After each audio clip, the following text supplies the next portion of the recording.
Hello guys, నేను ఈరోజు ఒక అద్భుతం అయితే చేద్దామని డిసైడ్ అయ్యాను. అదే గైస్, ఐస్ క్రీమ్ చేద్దామని డిసైడ్ అయ్యాం. దానికోసం ఏమీ లేదు గైస్, ఒక హాఫ్ లీటర్ మిల్క్ని అయితే ఫుల్గా మరిగించుకోవాలి. అది బాగా దగ్గరికి అయ్యేదాకా బాయిల్ చేస్తూ ఉండాలి గైస్. అట్లా బాయిల్ చేస్తే కొంచెం థిక్నెస్ అయ్యేదాకా బాయిల్ చేసామంటే మనకి బాగా వచ్చింది అనమాట. బాయిల్ అయిన మిల్క్లో చూపిస్తున్నా కదా, Kwality Wall's ice cream mix అనేది డీమార్ట్లో దొరుకుతుంది గైస్. అక్కడ ఆ Kwality Wall's ice cream mix అనేది ఆ బాయిల్ అయిన మిల్క్లో వేసుకొని కొంచెం ఉండలు లేకుండా బాగా కలుపుకుంటే అది ఇంకొంచెం థిక్గా అవుతుంది. చూడడానికి ఎట్లా ఉంటుంది అంటే పేస్ట్ లాగా అనిపించింది. అంతగా థిక్గా అయ్యేదాకా కొంచెం దాన్ని బాయిల్ చేస్తూ ఉండాలి. వేసిన తర్వాత ఉండలు లేకుండా కలుపుతూ ఉండాలి.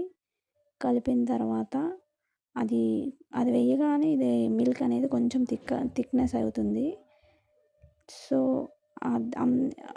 ఇది వేసిన తర్వాత అంతగా బాయిల్ చేయాల్సిన అవసరం లేదు. బాయిల్ అయిన తర్వాత ఒక ఎయిర్ టైట్ కంటైనర్లో దాన్ని తీసుకొని కొంచెం సేపు అది చల్లగా అయ్యేదాకా పక్కన పెట్టుకోవాలి గైస్.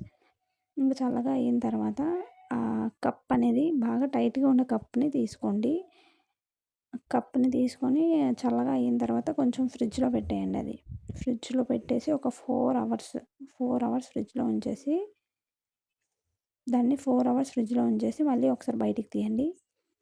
బయటికి తీసిన తర్వాత ఎలా ఉంటుందంటే ఎడ్జెస్ అన్నీ కొంచెం టైట్గా, అంటే ఎడ్జెస్ అన్నీ కొంచెం గడ్డ అయిపోయినట్టు ఉంటాయి. కాకపోతే మధ్యలోది మాత్రమే పేస్ట్లా ఉండిద్ది. అసలు ఇది చూడడానికి ఐస్ క్రీమ్ అవుతుందా అవ్వదని నాకు కూడా డౌట్ వచ్చింది ఫస్ట్ అది చేయగానే. బట్ చూద్దాం, ఎందుకంటే నాకు తెలియదు, నేను ఇది ఫస్ట్ టైం చేయడం. సో బాగుంది. ఆ పేస్ట్ అంతటిని ఒక మిక్సీ జార్లో తీసుకోండి. మిక్సీ జార్లో తీసుకున్న తర్వాత మిక్సీ చేసామనుకోండి, అందుకని అట్లా మిక్సీ జార్లో తీసుకొని మిక్సీ ఒక 2 టైమ్స్ గ్రైండ్ చేస్తే అది ఒక ఫైన్ పేస్ట్ లాగా రెడీ అయ్యిద్ది అనమాట. ఒక వైట్ కలర్ ఫైన్ పేస్ట్ లాగా రెడీ అవుద్ది. సో చూడండి ఎంత స్మూత్ టెక్స్చర్ ఉందో. అట్లా స్మూత్ టెక్స్చర్ వచ్చేదాకా మిక్సీ చేస్తే ఒక 2 టైమ్స్ మిక్సీ చేస్తే అట్లా స్మూత్ టెక్స్చర్ అనేది వచ్చేస్తుంది. వితౌట్ వాటర్, అసలు ఏమీ వాటర్ అదేమి వేయకుండా మిక్సీ పెడితే అట్లా వస్తుంది అనమాట. మళ్ళీ ఏదైతే మనం ఇందాక తీసుకున్న కంటైనర్ ఉంది కదా, ఆ కంటైనర్లో మళ్ళీ వేసి కొంచెం డ్యాప్ చేస్తే ఎయిర్ పోర్స్ అనేవి మొత్తం పోతాయి. పోయిన తర్వాత మళ్ళీ తిరిగి ఫ్రిడ్జ్లో పెట్టేసి ఓవర్ నైట్ ఉంచామనుకోండి. ఫ్రిడ్జ్లో పెట్టేసి ఓవర్ నైట్, ఇంకా నైట్ మొత్తం ఫ్రిడ్జ్లో ఉంచేస్తే ఫుల్గా ఫ్రిడ్జ్ టెంపరేచర్ అనేది హైలో పెట్టుకోండి గైస్.